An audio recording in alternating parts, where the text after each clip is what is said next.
आप सभी का आज के वीडियो में स्वागत है। साथियों, आज हम क्लास 12th की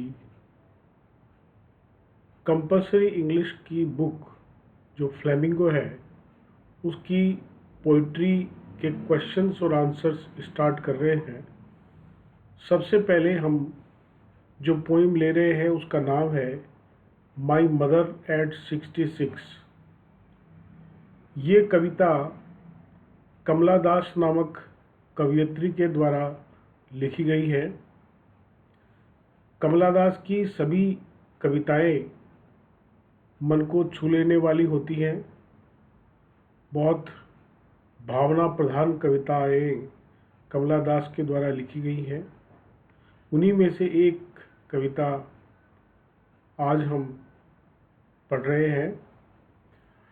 आज हम इसमें सबसे पहले कुछ महत्वपूर्ण प्रश्न देखेंगे, कुछ बड़े प्रश्न देखेंगे, छोटे प्रश्न भी देखेंगे और उसके बाद में हमारी परीक्षा में जो एक्सप्लेनेशन आएगा उसकी स्टडी भी करेंगे। तो सबसे पहले हम क्वेश्चंस को शुरू करते हैं। पहला प्रश्न है कि what is the kind of pain and ache that the poet feels. कवयित्री को दर्द व व्यथा महसूस करती है, वह किस प्रकार की है। इसी का दूसरा प्रश्न है कि what is the childhood fear the poet is suffering from. वह बालपन का भय क्या है जिससे कवयित्री परेशान है। इसका उत्तर है कि the poet is pained to see her mother's death pale face. She suffers from her childhood fear of losing her mother. She also aches at the thought that time and age spare none. कवयित्री को ये दुख होता है जब वह अपनी माँ का मृत्यु से भरा हुआ उदास पीला पड़ा चेहरा देखती है।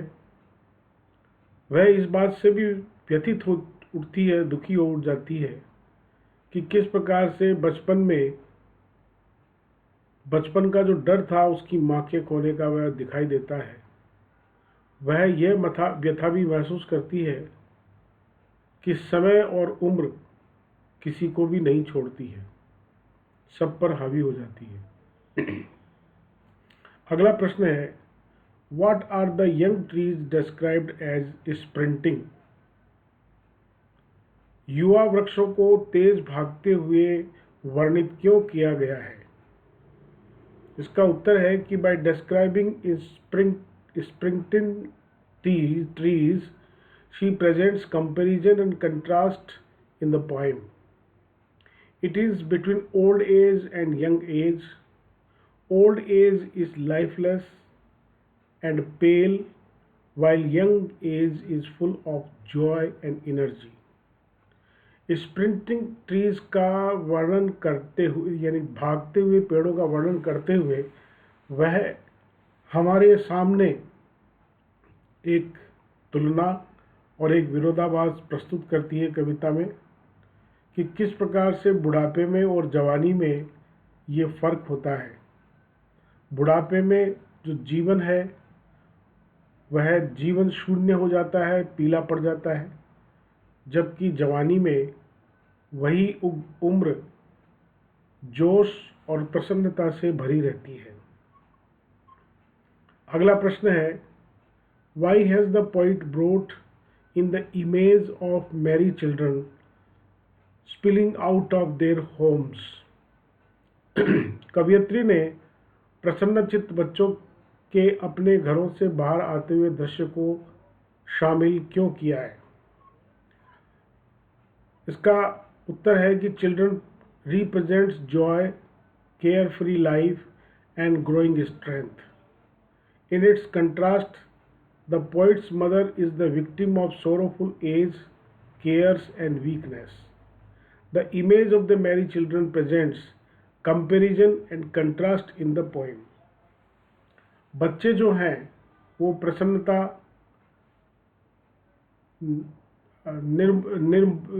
निर्मुक्त निर्लिप्त जीवन और बढ़ती हुई ताकत का प्रतिनिधित्व करते हैं।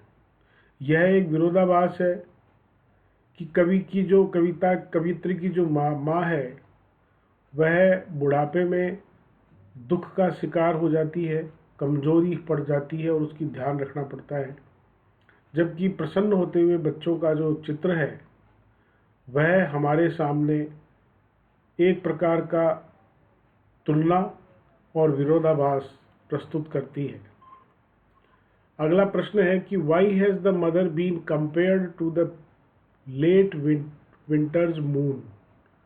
माँ की तुलना गुजरती हुई शरद ऋतु के चंद्रमा से क्यों की गई है? Late winter's moon appears dull and shrouded, it loses its brightness, so the poet compares her aged mother's pale and ash-like withered face to the late winter's moon। जो शरद ऋतु के गुजरते हुए चंद्रमा जो होता है वह सुस्त और बादलों से घिरा हुआ होता है, यह अपनी चमक खो देता है। इसलिए कवियत्री अपनी माँ के चेहरे की तुलना, जो कि एक राख की तरह से हो गया था और उसके चेहरे का जो रंग था वो उड़ गया था, वह उसकी तुलना गुजरते हुए शरद ऋतु के चंद्रमा से करती है।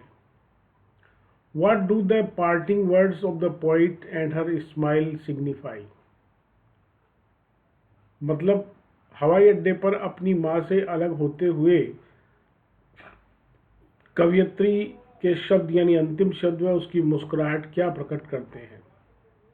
इसका उत्तर है कि the parting words of the poet were see you soon mamma अम्मा।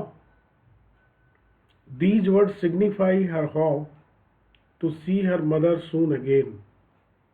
It is a kind of promise to her mother. Her smile signifies that she was trying to hide her pain from her mother.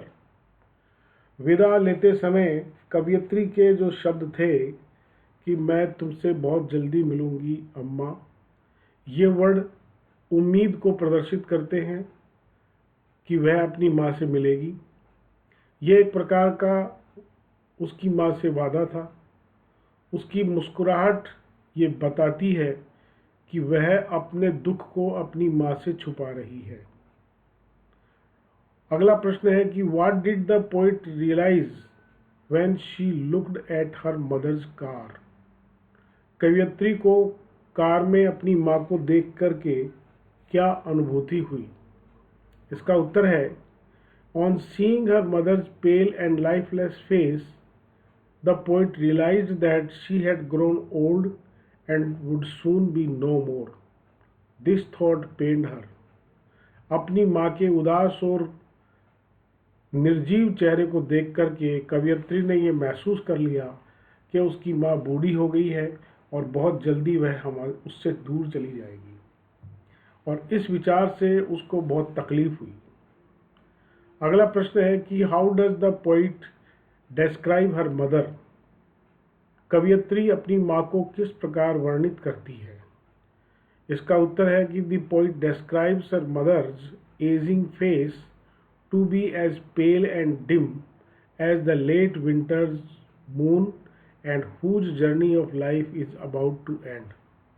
कवियत्री अपने mother के ढलती हुई उम्र के चेहरे को उदास और मध्यम पड़ा हुआ बताती है कि जैसे शरद ऋतु का गुजरता हुआ चंद्रमा होता है और जिसकी यात्रा जो है वो जीवन यात्रा अभी समाप्त होने की ओर है। अगला प्रश्न है what all I did was smile smile and smile.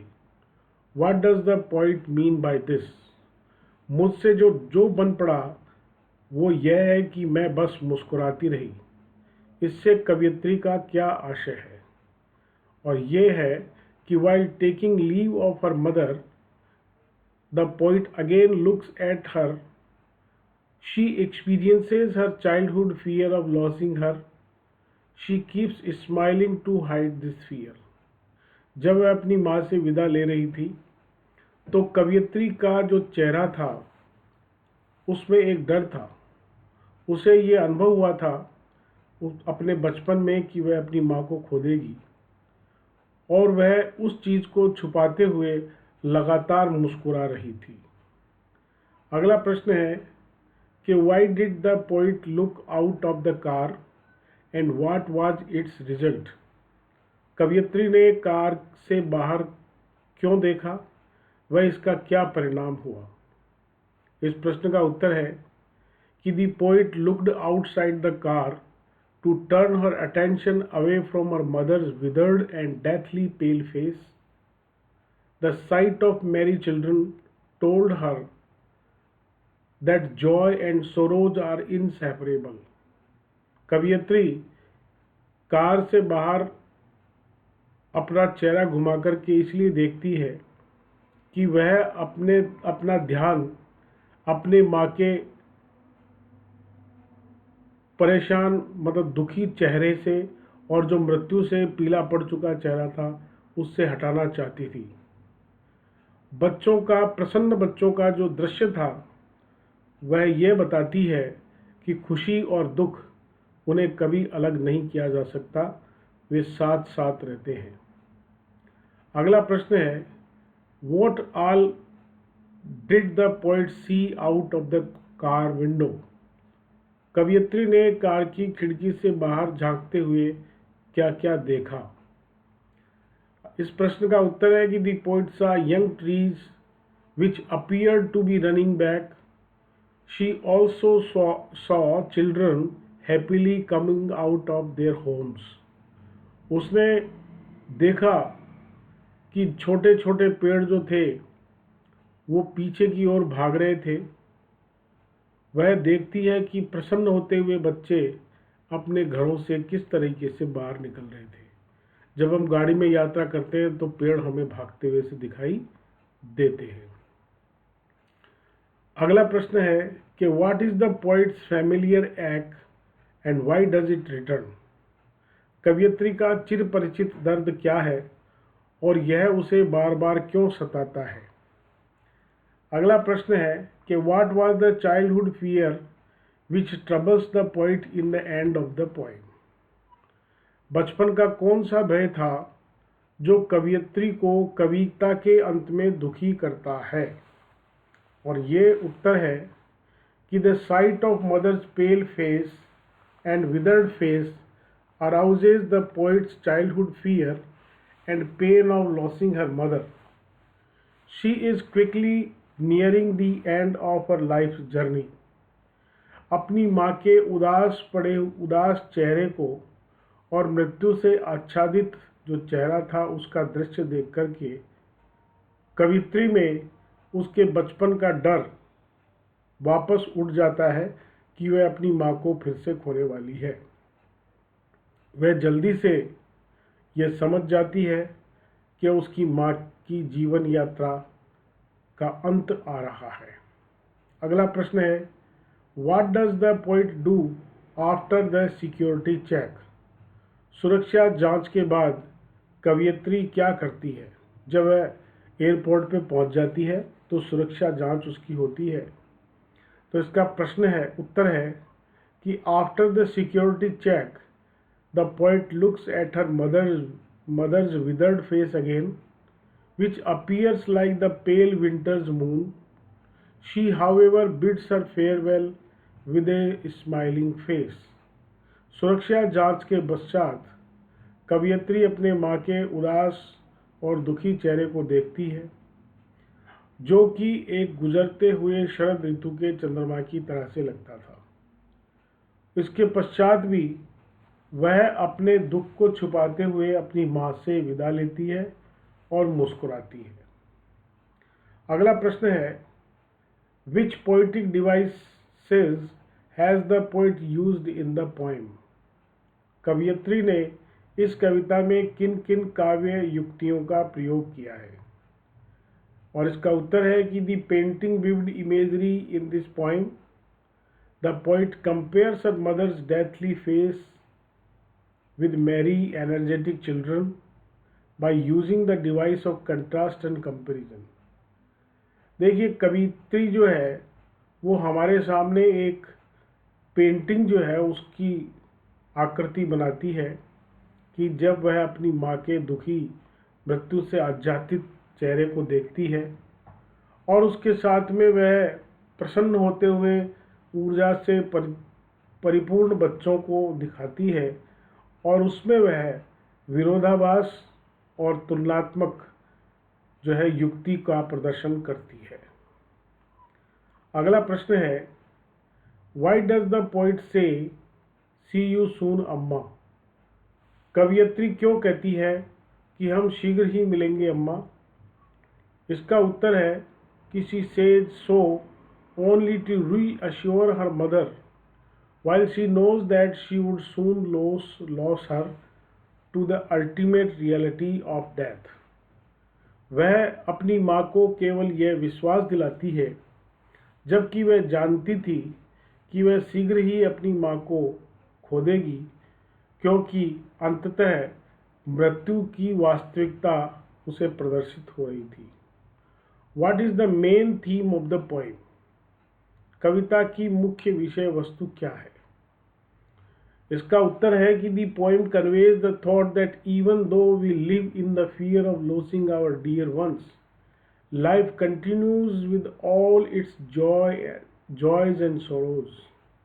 यह कविता ये बताती है इस विचार को कि यद्यपि हम निरंतर रूप से इस डर में जीते हैं कि हम अपने प्रियजनों को खो देंगे, परंतु फिर भी जीवन में खुशियां और दुख जो है वो लगातार जारी रहते हैं। अगला प्रश्न है, what worried I when I looked at his और हर मदर? जब आई ने अपनी माँ की ओर देखा तो आई को किसने चिंतित किया? इसका उत्तर है, her mother's condition in her old age worried the poet. She realized that her mother would not live long. उसकी माँ की जो बुढ़ापे में दशा थी उससे कवियत्री चिंतित हो जाती है। वह यह महसूस करती है कि उसकी मदर जो है अब ज़्यादा जीवित नहीं रहेगी। अगला प्रश्न है कि why was the realization painful? अनुभूति कष्टपूर्ण क्यों थी? It pained the poet to see her old mother so weak, pale and lifeless. The thought of losing her mother also distressed her. कवियत्री को यह देखकर बड़ा दुख हुआ कि उसकी बूढ़ी माँ कमजोर है, उदास है और जीवन शून्य है। यह विचार कि वह अपनी माँ को खो देगी उसे निराशा की ओर ले जाती है। अगला प्रश्न है कि how does the poet attempt to divert her attention from the distress that her mother's condition causes her? कवियत्री किस प्रकार से अपनी माँ की दशा से उत्पन्न व्यथा से अपना ध्यान हटाने का प्रयास करती है? और इसका उत्तर है कि the poet is traveling by car with her mother to Cochin airport. She is sitting beside her. Her mother's old age and its attendant maladies make her worried and anxious. Her mother is weak and pale with age, and the poet tries to divert her thoughts elsewhere by looking out of the car's window.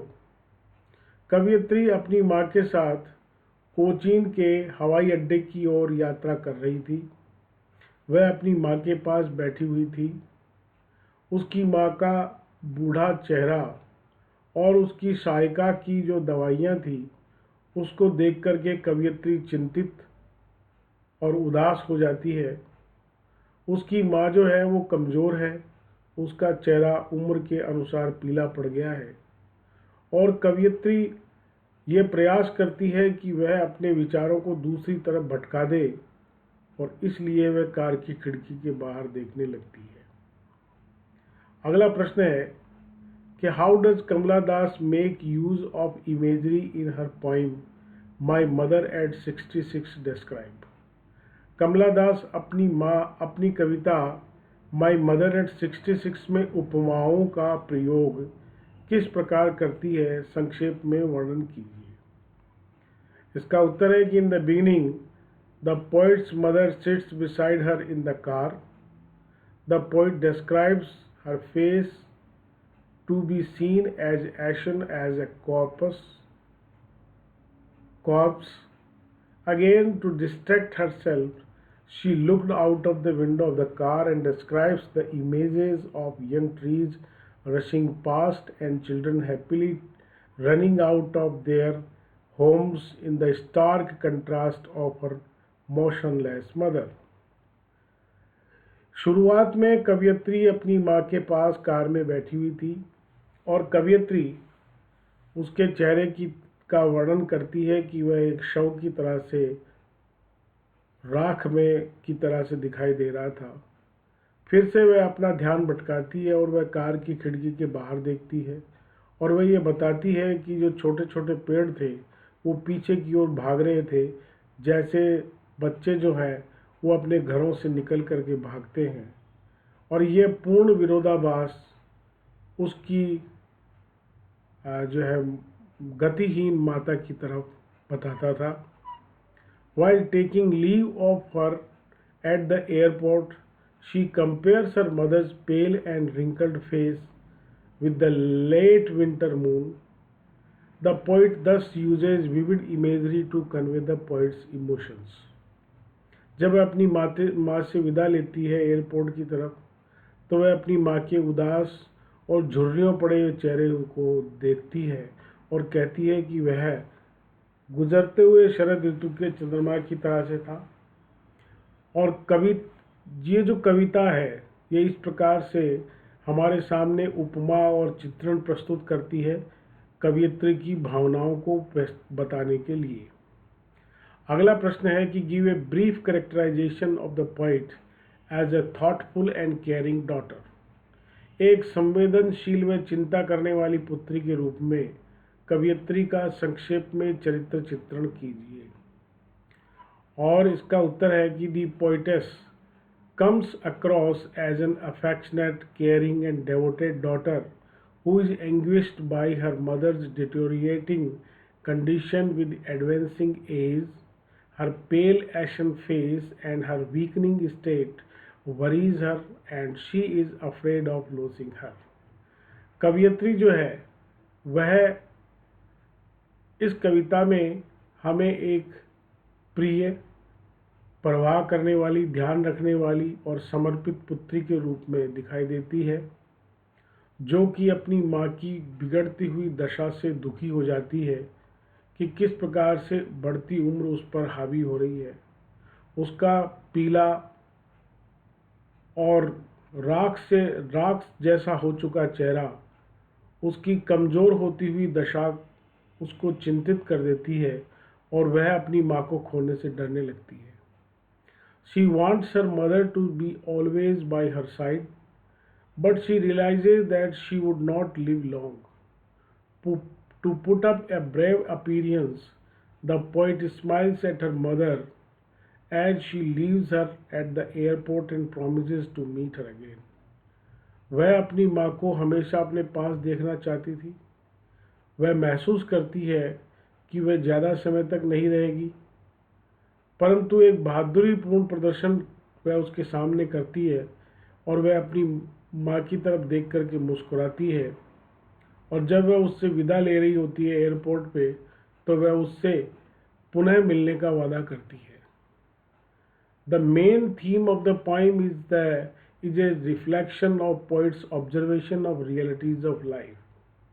Justify this statement in the light of the poem My Mother at 66. इस कविता की मुख्य विषय वस्तु कवियत्री के वास्तविक जीवन के प्रति दर्शन को परिलक्षित करती है। इस कथन को कविता माई मदर एट 66 के संदर्भ में स्पष्ट कीजिए। ये थोड़े बड़े प्रश्न हैं, तो उत्तर हमारे सामने ये है कि our life is full of joys and sorrows as is this world. The poet worries about her mother's physical state in her advanced age. The mother is weak, pale, and restless. The thought of her death frightens the poet, for she cannot stand being separated from her. हमारा जीवन खुशियों और दुखों से भरा हुआ है, जैसा कि ये संसार है। कवियत्री जो है वो चिंतित हो जाती है अपनी माँ की शारीरिक दशा देख करके और उसकी बढ़ती हुई उम्र देख करके। उसकी मदर कमज़ोर पीली पड़ गई है और गति शून्य है, और उसकी मृत्यु का भय विचार ही कवियत्री को डरा देता है, और वह उससे अलग नहीं रहना चाहती है। When she is pained at such thoughts, she observes that the world around is going on as usual.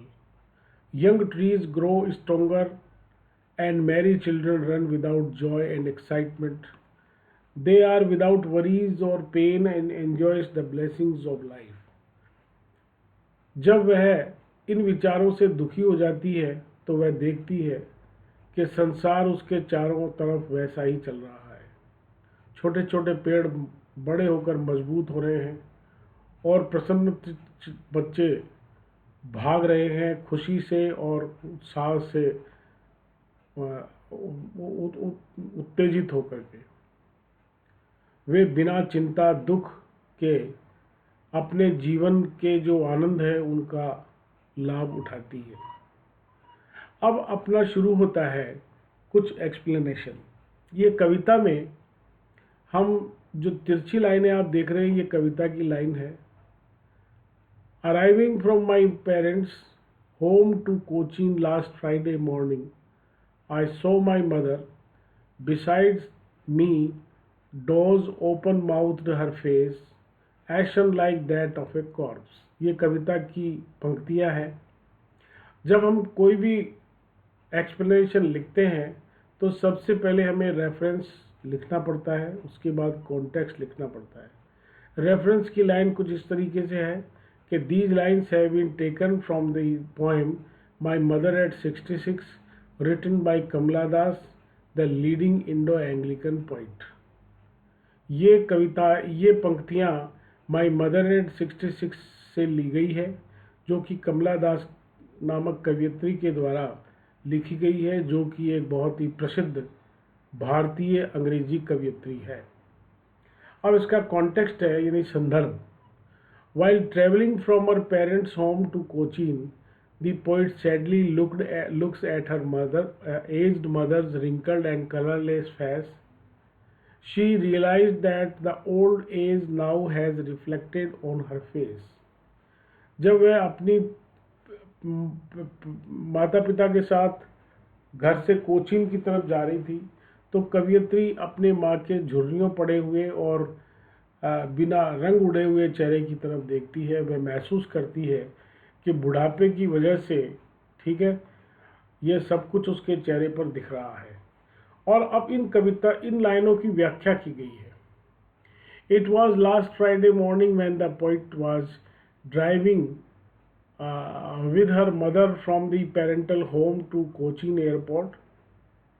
Her mother was sitting beside her in the car. The poet looks wistfully at her mother, who is dozing open mouthed. She notices that her mother's face is lifeless and devoid of colors. It looks as if she were dead. This sight is very saddening to the poet. पिछले शुक्रवार की सुबह जब वह अपनी माँ के साथ अपने घर से कोचीन एयरपोर्ट की तरफ जा रही थी, उसकी माँ उसके पास कार में बैठी हुई थी। कवियत्री अपने माँ की तरफ देखती है जो कि नींद में थी, उसका मुंह खुला हुआ था। वह ध्यान से देखती है कि उसकी मदर का चेहरा जीवन शून्य था, वह उसमें कोई रंग नहीं था और ऐसा लगता है मानो कि वह मर चुकी थी। और ये जो दृश्य था वह इससे डर जाती है, दुखी हो जाती है। अगली कविता की पंक्तियां हैं जो आप तिरछी देख रहे हैं।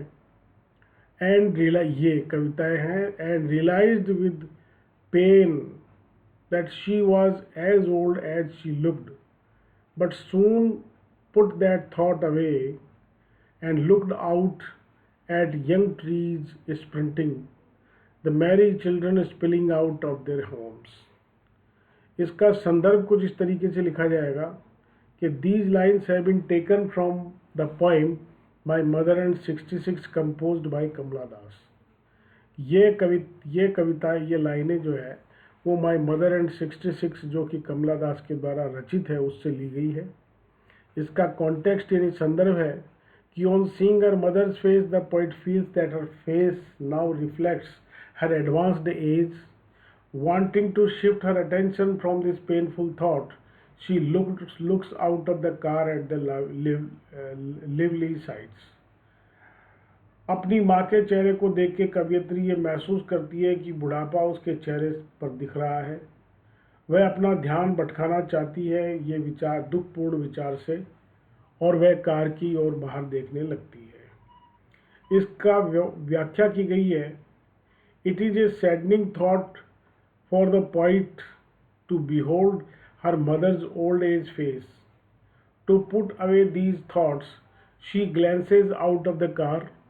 The scene of life and energy will lighten her heart. She looks the sight of sprinting young trees alongside the children running out merrily from their homes. एक दुखपूर्ण विचार कवियत्री के मन में उसकी माँ के बूढ़े चेहरे को देख के आता है। वह इन विचारों को अलग रख कर के कार के बाहर देखती है। बाहर जो दृश्य है वह ऊर्जावान है जिससे उसका दिल हल्का हो जाता है। वह बाहर भागते हुए छोटे छोटे पेड़ों को देखती है जो सड़क के किनारे थे और उसी प्रकार से बच्चे जो अपने घरों से निकल कर के भाग रहे थे उनको देखती है। और एक हमारे सामने ये एक्सप्लेनेशन और है, but after the airport security check, standing a few yards away, I looked again at her wan pale as a late winter's moon and felt that old familiar ache, my childhood's fear.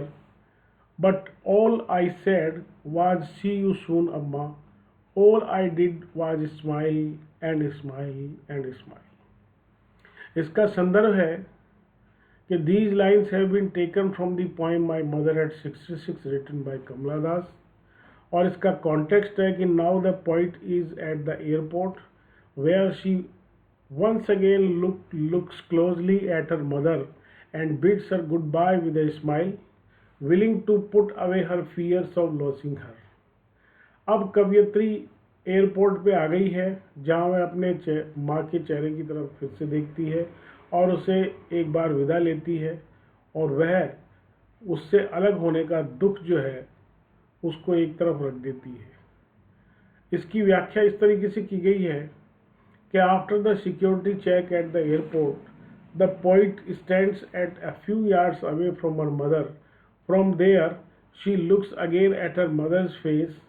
It is a yellowish and dull like the moon of the late winter. The poet's heart is filled with her old childhood pain. It is the fear of losing her mother. The poet is extremely pained and anxious. Therefore, she can only say to her mother, see you soon, Amma. She is hiding her pain from her mother. She only smiles and smiles and smiles and bade her goodbye. जब वह Cochin airport पर चली जाती है तो security check के बाद वह अपनी माँ से कुछ दूर खड़ी हो जाती है और वहाँ से वह अपनी माँ के चेहरे की तरफ देखती है जो कि पीला और सुस्त पड़ गया था जैसे शरद ऋतु का चंद्रमा होता है। वह अपने हृदय को दुख से भर लेती है, जो बचपन का दुख था वह आ जाता है कि वह अपनी माँ को फिर से खो देंगी। कवियत्री जो है वो बहुत अधिक दुखी और चिंतित होती है, इसलिए वह कहती है कि माँ मैं तुमसे बहुत जल्दी मिलूँगी। और वह यह कहकर के अपनी माँ से अपना दुख छुपाती है और वह केवल मुस्कुराती रहती है और मुस्कुरा करके उससे विदा लेती है। तो साथियों, ये थी हमारी कविता। Thanks for your time. आप इसी प्रकार से हमारे इस चैनल पर बने रहें। Have nice learning.